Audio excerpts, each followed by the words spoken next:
तर पुणे गर्भवती मृत्यू प्रकरणामधला अहवाल सरकारला सादर करण्यात आलेला आहे। आताची महत्त्वाची बातमी, रुग्ण एकाच ठिकाणी असता तर जीव वाचला असता।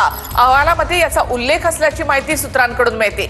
रुग्णाला दाखल करून घेणं आवश्यक होतं असा ठपका अहवालामध्ये रुग्णालयावर ठेवण्यात आलेला आहे। पुणे गर्भवती मृत्यू प्रकरणामधला अहवाल सरकारकडे सादर करण्यात आलाय। रुग्ण एकाच ठिकाणी असता तर त्याचा जीव वाचला असता असा उल्लेख अहवालामध्ये आहे, अशी माहिती सूत्रांकडून मिळते।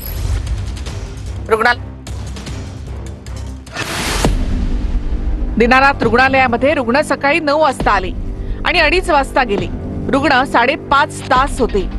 या काळामध्ये रुग्णाला रक्तस्राव होत होता, मात्र रुग्णावर उपचार केले नाही। रुग्णालयामध्ये रुग्णाला त्यांच्याकडील औषधं देऊन उपचार करा असं सांगितलं। रुग्णालयाने रुग्णासमोरच 10 लाख मागितले, त्यामुळे रुग्णाचं मानसिक खच्चीकरण झालं। रुग्णालय दोषी, त्यांनी उपचार करणं आवश्यक होतं। त्वरित उपचार मिळाले असते तर रुग्ण वाचला असता। मंत्रालयातून फोन गेले पण याची दखल घेतली नाही। धर्मादाय रुग्णांची नियमावली रुग्णालयाने पाळली नाही।